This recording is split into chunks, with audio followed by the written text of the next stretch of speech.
श्री राम जय जय राम।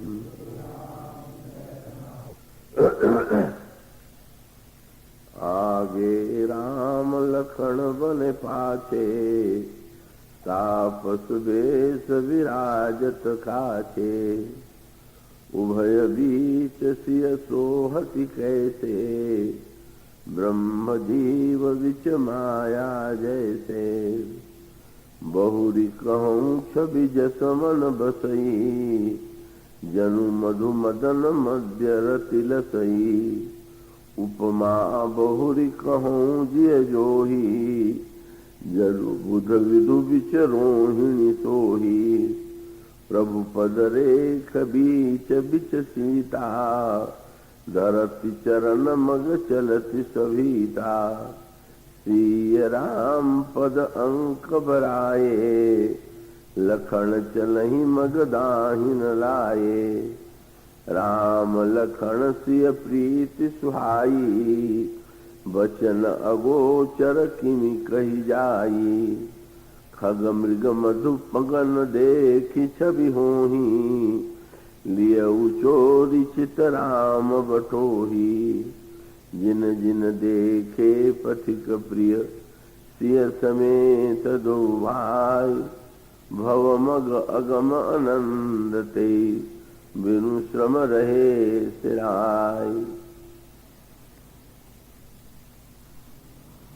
सिख महानुभाव, भक्तिमती देवियों, वन पथ में चलने वाले श्री राम की मनोहर मधुर झांकी का वर्णन गोस्वामी जी ने उन पंक्तियों में किया है जो आपके सामने अभी पढ़ी गई हैं। चित्रकूट के वनपथ पर 3 यात्री चल रहे हैं। श्री राम सबसे आगे हैं, लक्ष्मण जी पीछे हैं, जनक नंदिनी सीता बीच में है और तीनों के चलने की कला ऐसी मधुर है, सांकेतिक है कि मनुष्यों की तो क्या बात है, पशु पक्षी भी सम्मोहित हो रहे हैं। भगवान श्री राम आगे हैं। आगे चलते हुए उनकी दृष्टि निरंतर पीछे की ओर है। उन्हें ये चिंता लगी हुई है, कहीं जनक नंदिनी सीता को चलने में कष्ट तो नहीं हो रहा है, थकान की अनुभूति तो नहीं हो रही है, कहीं मेरी गति तीव्र तो नहीं हो गई है। और दूसरी ओर जनक नंदिनी सीता, प्रभु के चरणों की ओर उनकी दृष्टि है और उन्हें यही चिंता है कि मेरे चरणों के द्वारा, प्रभु के चरणों के द्वारा जो रेखाएं चिन्ह अंकित हुए हैं वे मिट न जाएं। और इसलिए भगवान श्री राम के 2 चरण चिन्हों के अंतराल में वे चरण रख करके चल रहे। श्री लक्ष्मण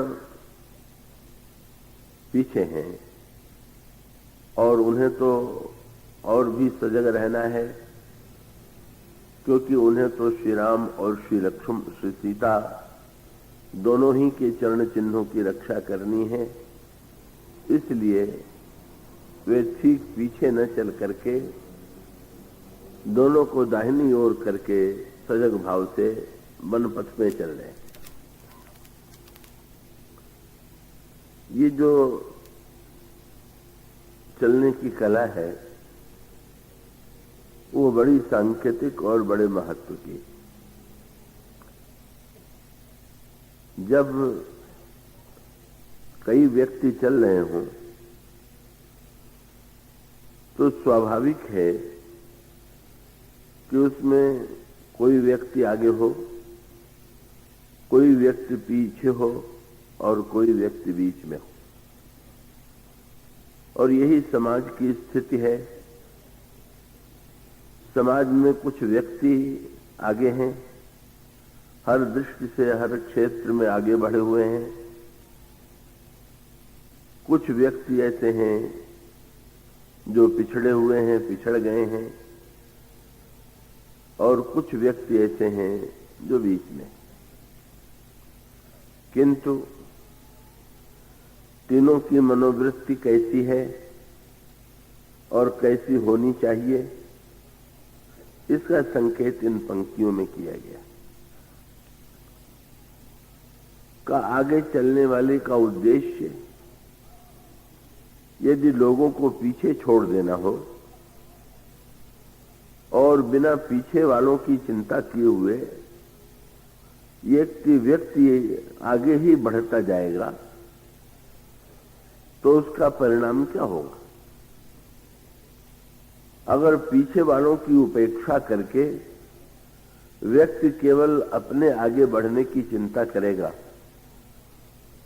तो उसका स्वाभाविक परिणाम ये होगा कि जो पिछड़ जाएंगे उनके मन में ईर्ष्या उत्पन्न होगी, उनके मन में द्वेष उत्पन्न होगा, और तब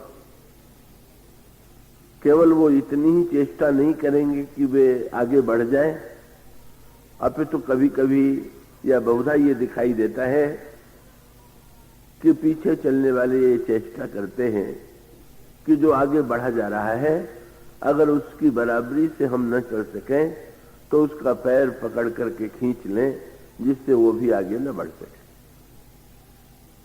तो एक और समाज में आगे चलने वाले व्यक्ति हैं जिन्हें केवल अपनी चिंता है, दूसरी ओर पीछे के व्यक्ति हैं जो आगे वालों को गिराने की चिंता में संलग्न हैं, और बीच वालों की स्थिति, बीच वाले की भूमिका क्या है? बहुत सांकेतिक भाषा है। बीच शब्द जो है दो अर्थों में, तो दो व्यक्तियों के बीच में यदि कोई चल रहा है तो कहेंगे कि बीच में वो चल रहा है, और दूसरी ओर बीच शब्द का प्रयोग कर देते हैं दो व्यक्तियों के बीच में दूरी उत्पन्न कर देना। कब श्री भारत ने कैकेयी जी के लिए इसी शब्द का प्रयोग किया, नीच बीच जननी मिस पारा। ब्रह्मा ने कैकेयी जी के बहाने हम दोनों के, प्रभु और हमारे बीच में दूरी उत्पन्न करने की चेष्टा की। तो बीच वाले जब दूरी उत्पन्न करें, आगे वाले यदि बढ़ते ही चले जाएं और पीछे वाले दूसरे को गिराने की चेष्टा में संलग्न रहें, तो समाज की जो दशा होनी चाहिए आज के समाज में वही दशा हो रही। तो इन तीनों यात्रियों ने सिखाया कि आगे चलने वाले की क्या भूमिका है, पीछे चलने वाले की क्या भूमिका है, और जो बीच में है उसका क्या कर्तव्य है और क्या भूमिका है। जैसा मैंने आपसे कहा का भगवान श्री राघवेंद्र आगे चल रहे, पर आगे चलने के साथ साथ दो विशेष संकेत। यद्यपि वे आगे चल रहे हैं, पर उनकी दृष्टि निरंतर पीछे वालों की ओर है, और वे उतनी ही गति से चल रहे हैं जिससे जनक नंदिनी सीता को अधिक तीव्र गति से न चलना पड़े, उन्हें कष्ट न हो। और इतना ही नहीं, गोस्वामी जी ने दो संकेत बड़े महत्व के किए। वन पथ जो है वो कांटों से भरा हुआ है, पर भगवान श्री राघवेंद्र जब वन पथ में चलते हैं तो कांटे केवल प्रभु के चरणों में ही लगे, श्री सीता जी और श्री लक्ष्मण के चरणों में नहीं लगे। प्रभु का उद्देश्य ये था कि आगे बढ़ने वाले का ये कर्तव्य है कि पीछे चलने वालों के विघ्न, मार्ग के विघ्नों को वो स्वयं स्वीकार करके, स्वयं चाहे विघ्न उसके मार्ग में आवे, पर पीछे वालों के मार्ग को निर्विघ्न बना दे।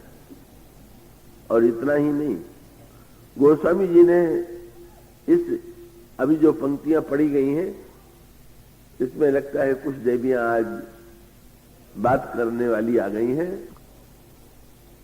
गोस्वामी जी ने बड़ा ही भावपूर्ण चित्र प्रस्तुत किया कवितावली रामायण में, और उसमें इन तीनों पथिकों का जो एक दूसरे के प्रति सौहार्द है, स्नेह है, अनुराग है, उसका बड़ा ही मार्मिक चित्र उन्होंने प्रस्तुत किया। लक्ष्मण जी पीछे हैं।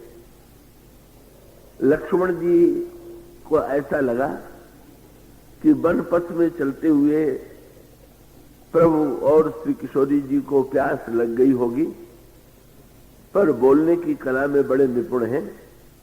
उन्होंने प्रभु और श्री सीता जी से ये नहीं कहा कि आप लोगों को प्यास लगी होगी, अगर आपको जल की आवश्यकता हो तो मैं जल ले आऊं। इसके स्थान पर उन्होंने भगवान श्री राम से कहा, प्रभु मुझे प्यास लग गई है, अगर आप आज्ञा दें तो मैं कहीं जल पी करके आ जाऊं, थोड़ा जल साथ में भी ले आऊं। प्रभु मुस्कुराए, लक्ष्मण की भावना को समझ गए और श्री लक्ष्मण जल लेने के लिए गए। तो नहीं, जल को गए लखन है लरिका, छोटे बच्चे। प्रभु ने मुस्कुरा करके कहा, ये कैसी बात। श्री सीता जी ने प्रभु को याद दिलाई, जब जनकपुर में लक्ष्मण जी के मन में नगर देखने की इच्छा आई तो आपने गुरु जी से कहा कि आप आज्ञा दीजिए। क्या लक्ष्मण जी के लिए प्रभु ने कहा कि नाथ लखनपुर देखना चाहिए। प्रभु लक्ष्मण जी नगर देखना चाहते। गुरु जी कह सकते हैं कि लक्ष्मण जी जाकर के नगर देखा में, तो प्रभु ने कहा, जो राउर आए सु मैं पाऊं, आज्ञा मुझे चाहिए। क्या तुम भी नगर देखना चाहते हो? बोले नहीं, देखेंगे तो लक्ष्मण, तुम क्या करोगे जाकर? बोले नगर दिखाई तुरंत ले आओ। दिखलाने वाला तो कोई चाहिए। क्यों? आध्यात्मिक भाषा में कहें तो सीता जी का नगर माया नगर है। प्रभु कह रहे हैं कि जीव माया नगर देखना चाहता है, मैं दिखाऊं तो ही ठीक रहेगा, अगर मैं न दिखाऊं तो शायद देर लग जाए लौटने में। श्री सीता जी को चिंता हो, श्री सीता जी ने कहा, जब आपको मेरे नगर में लक्ष्मण जी के भटक जाने की चिंता थी तो ये तो वन है, यहां पर भटकने की तो और भी संभावना है, इसलिए आज मुझे चिंता हो रही है कि जल को गए लखन है लरिका। और शब्द क्या कहती, परिखो पिय बाट घरी कहे ठाड़े। आप रुक जाइए। आगे चलने वाले का कर्तव्य है कि अगर कोई पिछड़ गया है तो उसके लिए रुक करके उसकी प्रतीक्षा करे, उसके आने के लिए उसको अवसर दे। परिखो पिय बाट घरी कहे ठाड़े। और इतना ही नहीं, जब प्रभु बैठे तो श्री सीता जी ने देखा प्रभु के माथे पर पसीने की बूंद है, उनको तो पहले से कल्पना थी, और उन्होंने प्रभु से कहा, पूछ पसेवु बयारी करो। आपके शरीर से पसीना पहुंच करके जना अपने अंचल के द्वारा मैं आपको हवा कर दूं। और डाढ़े विलंब बोलो भूभुर गाढ़े। पीछे वाले को चिंता है आगे श्री राम और श्री सीता जी के सुख की लक्ष्मण जी को, बीच वाले को चिंता है कहीं लक्ष्मण वन में भूल न जाए। और उन्होंने भगवान श्री राम से तो यहां तक कह दिया कि अगर अभी लक्ष्मण नहीं आ रहे हैं तो जरा ये ऊंचे किसी टीले पर चढ़ जाइए और जरा पुकारिए, लक्ष्मण का नाम लेकर के पुकारेंगे तो कहीं भी होंगे तो चले आवेंगे। भगवान राम ने श्री सीता जी की बात जब सुनी तो ऊंचे टीले पर चढ़ गए और भुज उठाई ऊंचे चढ़ी टेरत, पुकारने लगे, लक्ष्मण तुम कहां हो? लक्ष्मण जी के कान में शब्द गया, आंसू आ गए, गदगद हो गए। बोले बस बस, जब प्रभु ही पुकारने लगे, जीव तो प्रभु को बहुत पुकारता है, पर जब प्रभु ही जीव को पुकारने लगे, और ये कब होता है? बोले जब तक जीव में साधना होती है तब तक प्रभु को पुकारता है, पर जब भक्ति देवी कृपा करती हैं तो भक्ति देवी की कृपा के बाद भगवान ही जीव को पुकारने लग जाते हैं। तो इसीलिए हनुमान जी जब लंका से लौट करके आए तो प्रभु ने प्रशंसा किया और हनुमान जी प्रभु के चरणों में गिर पड़े। पर चरणों में गिरने के साथ हनुमान जी ने प्रभु के चरण नहीं पकड़े। जब पहली बार चरणों में गिरे थे तो चरण पकड़ लिया था। प्रभु पहचान परेऊ गई चरणा, चरणों में गिरे और पहचान करके पकड़ लिया। पर आज जो है चरण परेऊ प्रेमाकुल त्राही त्राही भगवंत, चरणों में गिरे तो पर एक बार भी प्रभु के चरणों को नहीं पकड़ लिया। प्रभु ने पूछा, हनुमान तुम तो बदल गए, पहली बार मिले थे तो तुमने मुझे मेरे चरणों को कैसा कस के पकड़ लिया था, पर आज तो तुम मेरा चरण पकड़ ही नहीं रहे हो। हनुमान जी ने कहा, प्रभु अब मैं बदल गया। क्या? बोले जब तक मां की कृपा नहीं थी तब तक मैं आपको पकड़ रहा था, पर अब मां ने मुझसे बता दिया है कि अब तुम मत पकड़ना, वही तुमको पकड़े रहेंगे, इसलिए अब मैं निश्चिंत हो गया।